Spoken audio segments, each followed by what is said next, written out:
I'm sure you're familiar with the situation where you're considering doing something that scares you a little bit. Maybe it's something that you just felt a kind of intuitive nudge towards, or you hear like a quiet voice in the back of your head saying, maybe I should bring this up, or I don't think the situation is quite right for me. There's something that I want to say, or even this would be such a great idea to follow up on for an act of creation, an act of creative expression. It's like this quiet, subtle nudge from somewhere inside of us. So you hear that, you sense that, and then almost immediately after, it's like this louder, more aggressive voice. It's like, no way we're doing that. That's a stupid idea. That would never go right. That person would never accept what you're saying. So just stop it right now. For me, I kind of sense that voice or that feeling of retaliation or reaction to inner guidance. I sense it as kind of like a turning away, like, no. And just like, it's just kind of like an energetic sense of like pushing away.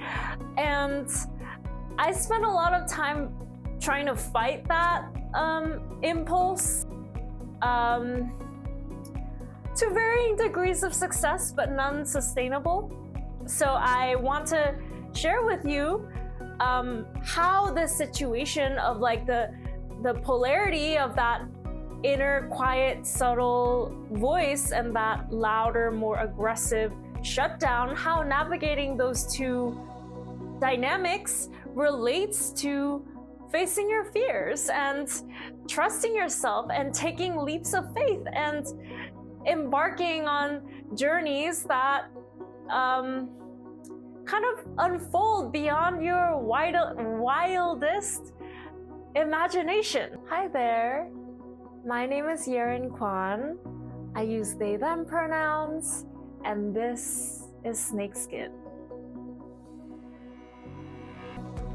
You know, I'm sure you've experienced something like this before, where you kind of break out of your consensus pattern of things that you do the same way every single time, whether that's not speaking up when somebody hurts you, or even taking the same route home from work every day, or, you know, just these ways and routes and ruts that we get into doing things the normal way or the way that we're used to, and trying something new.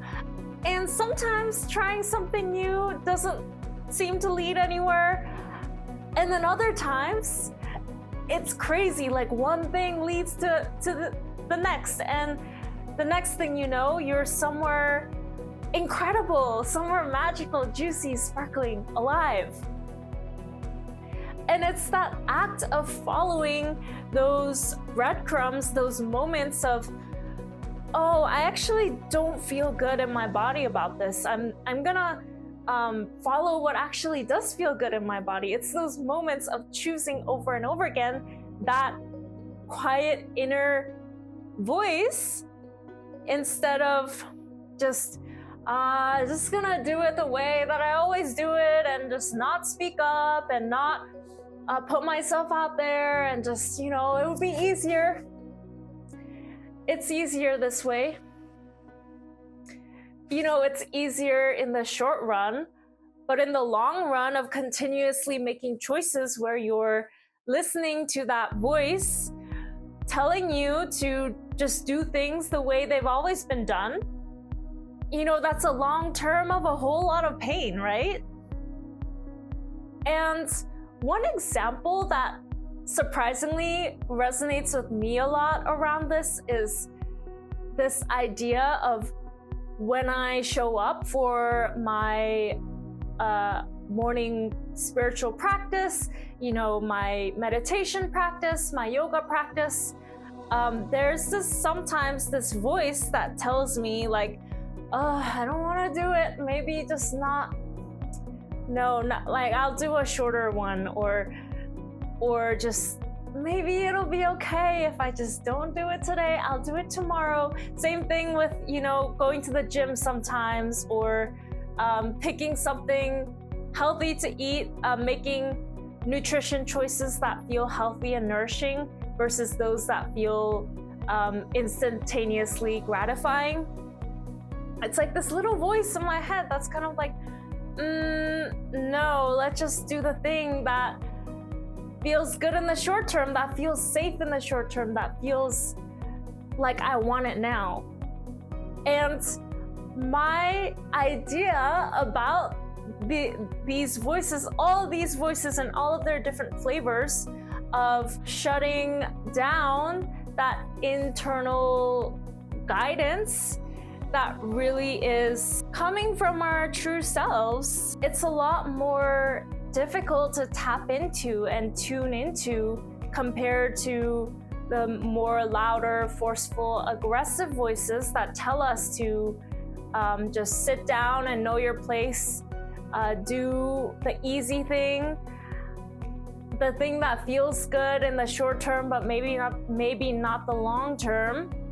It's like it's a lot harder to connect to that subtle, quiet voice, because that inner voice isn't, it comes from somewhere deeper inside of you that's not the same as who you are in your day-to-day life, in your impulses and your human primal needs as an animal, as a primate, Homo sapiens.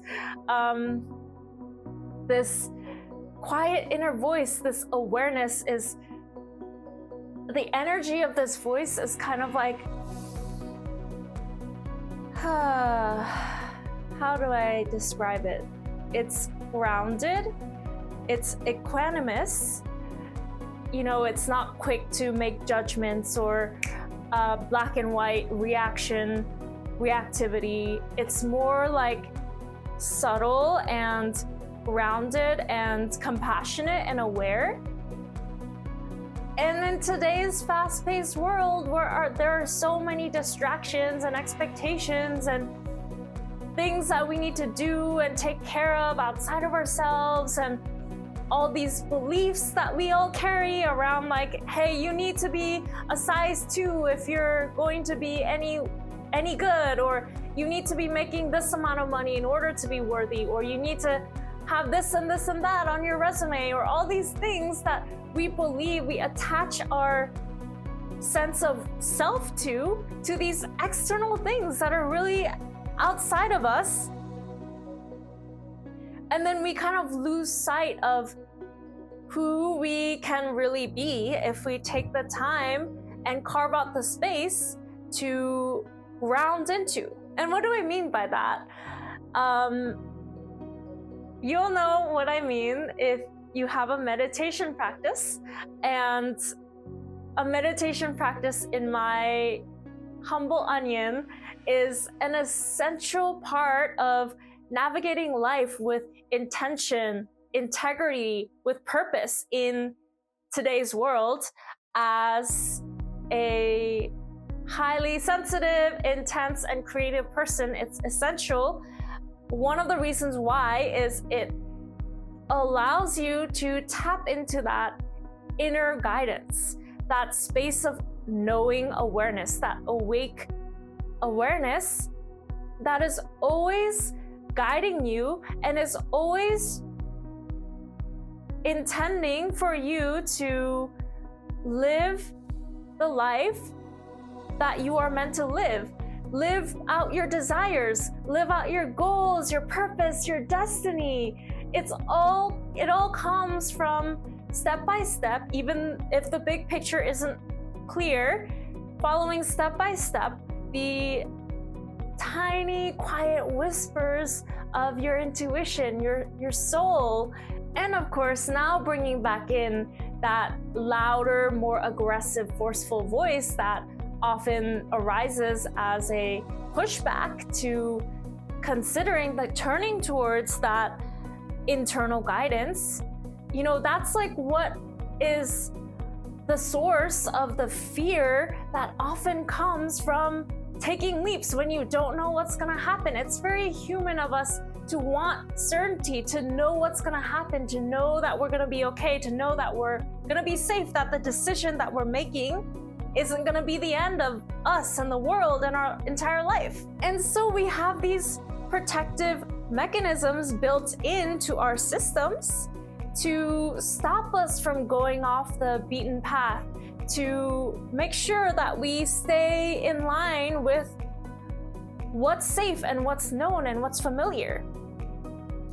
And I would even go as far to say that this capitalist, colonialist, supremacist matrix or systems that we exist in, it kind of feeds off of our primal human instincts to survive, to be safe, to know what's gonna happen. So taking an example from my personal life, I felt a sense of safety in knowing that I was going to go to grad school after I graduated from my Ivy League school with a perfect GPA. I knew with certainty that I was going to go to grad school for something in biosciences and get my PhD in biosciences, in a field in biosciences. I didn't even know which field it was because it wasn't really my path, but I wasn't willing to see that back then. So I knew I was gonna get my PhD in biosciences and then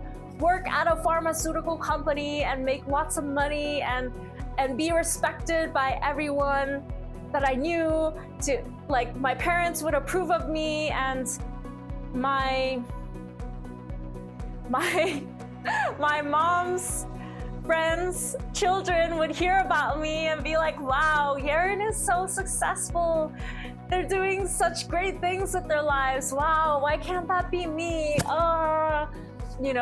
So I found a certain sense of safety in that path, even though deep down I didn't have a sense that it wasn't for me, because all of us, you have a sense of connection to what your truth is, what your true path is, even though it may be buried deep inside under layers and layers and layers of trauma and conditioning and whatever else. So the way that I was drawing safety from knowing my path, from having a preset blueprint to follow, it also, if I had pursued that path, I would be betraying what I really wanted from out of my life, and I would not be following the quiet inner guidance that is always with me. I would be pushing it down to work, 40-hour weeks and subscribe to a perfect model of what I think I should be in order to be worthy. Because that's what my parents wanted me to do, because they wanted me to succeed in the ways that they can see success. And it's like, that's how these capitalist, colonialist systems have kind of hijacked our human needs to feel safe, to feel secure, to feel accepted. And it's not really one thing is bad and the other thing is good. So this protective voice that shuts me down every time I try to do something for myself, it's bad and I want to get rid of it forever. That's certainly a perspective that you could take. And I would say it's not the most grounded perspective, because, we come to an understanding of knowing that these voices, they come from parts of ourselves that want to protect us, that want to keep us safe. And they also come from our base human instincts. The lizard part of your brain, the part of your brain closest to your brainstem, the core inner part of your brain that modulates these functions that relate to survival, to fight or flight, to emotions. And if you cut off that part of yourself, you're like cutting off like what makes you human. And sure, maybe there are people that want to transcend their humanity and be, like enlightened forever and, all that. If you're doing that, you're cutting off parts of yourself that actually never go away, no matter how many times you reject or push them away or cut them off. They are always gonna be there deep in your subconscious where you're not aware of them. And when you're not aware of parts of yourself, they find ways to express themselves to you in your day-to-day life. And this can look like anything from continually running into interpersonal situations where you feel hurt and used because you rejected the part of yourself that wants to be valued and appreciated. Or it could look like constantly running into people that trigger you so hard, that get your goat so bad, because there's an aspect of these people that are triggering you that you have inside of yourself that you rejected when you were younger. It seems like maybe like an easy shortcut to just cut off parts of yourself that don't seem to belong. But in the end, it always comes back to bite you in the ass. So I don't recommend it personally. It's like this life journey. It comes with its challenges. It comes with the parts of the life journey that aren't so pleasant, that aren't so comfortable, that don't feel so good. And that's all, like experiencing the parts that don't feel so good with open heart and open awareness is what allows you to experience the parts of life that do feel good, that you do want to experience. Okay, so bringing it back to taking the leaps of faith and the fears around that, the fears from those voices that kind of instinctively shut you down. Now you can see that these voices, these protective voices, they themselves are afraid. They themselves are parts of you that are afraid. And so knowing that these voices are just trying to protect you because they're afraid of what might happen if you do take that leap, even though you have this certain inner knowing, or maybe even just like a nudge, a curiosity towards that direction. They're terrified of what might happen if you choose that route. And so it's all very well and good to recognize that, and knowing what we now know about not cutting off parts of ourselves. Like I said, it's maybe not the most effective route to pretend like those voices don't exist, those invalidating protective voices don't exist. But instead, I would invite you to maybe bring those fearful parts of yourself into your awareness as you move through your life experiences, as you're choosing the decisions that feel authentic and aligned with you and your soul and what you really want to do. So it's like the fear that comes around when you think about doing something that you've never done before, or when you think about maybe ending that relationship that you knew was over, or quitting your job, or choosing to do something radically different. The fear really never goes away when you continue to choose yourself like that. But in a sense, your relationship to that fear changes in that you're not so paralyzed by it anymore. It doesn't have that power over you. It doesn't have that charge that makes you want to like, oh, Instead, it's like you're aware of this fear and you're kind of able to step back. In mindfulness practice, we talk about the observer, practicing embodying the role of the observer, seeing, witnessing what's in front of you, but not attaching yourself to it, not being like, this is me, this is who I am. I am afraid, so I must run away or shut down or fight. You know, it's like, okay, I see that there is fear inside me. It's not who I am, it's a fear, and I can hold this fear and hold it with gentleness and tenderness and love, and at the same time still do the thing that scares me that I really want to do deep down inside of myself.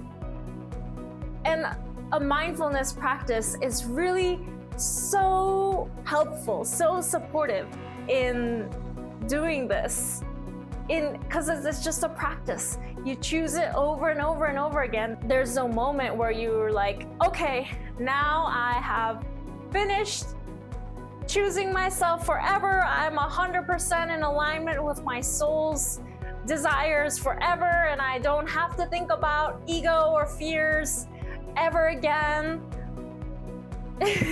Even though that would be nice, right? And that's even that human part of us that wants things to be easy. Of course, the human part of you wants things to be easy. Of course it does. I understand. And we empower ourselves to live lives of agency when we build that muscle, when we cultivate that connection with choosing ourselves over the fear, choosing the new way of being over the old way of being, choosing an empowering perspective instead of a limiting one, while still holding the whole picture. Not completely abandoning or pushing away these perspectives and emotions, but being aware that they are there and not letting them control you. It's all a process, and it's a process that you're on already. You know, you can't fuck this up. You're already in it. You know, when you decided to watch this video up until this point and receive what I had to say, it's like you are choosing something you've never done before, assuming you haven't watched this video before, and it's like you are resonating. You know what I'm saying? It's like you are already in the process of choosing yourself, of awakening to the whole spectrum of emotions, experiences, perspectives that make up your true being. And connecting again and again with that sense of non-judgmental, compassionate awareness. For me, when I'm going through these kinds of cycles and unfoldings, I often feel like by the time that I'm made aware of what's happening, it's like I look back and it's like, oh, this has already been happening to me. And it's gonna keep happening as I continue living my life. You know, it's not something that you can fuck up irrevocably and you will be a failure for the rest of your life. No, that's not it. That's not it. I got in my head there for a second, like, was that weird? Yeah, it was weird, but whatever. So, yeah, you're doing great. You're doing it already. And there's honestly nothing that you really have to do outside of keep on continuing to bring your awareness to yourself, bringing your awareness to those quiet inner voices, and bringing your awareness to these louder, more aggressive voices that hold fear and shame and all those heavy emotions that we've been taught to reject. Again, which is what gives them more that charge. And that's really all you have to do. Just see both sides of the spectrum and everything in between, and continue choosing what you want to do. Remember, you can't fuck it up. It's just happening. It's just happening. Woo! Okay. Thanks for watching. If you liked it, Please like, comment, subscribe, all that jazz, and I will see you next time.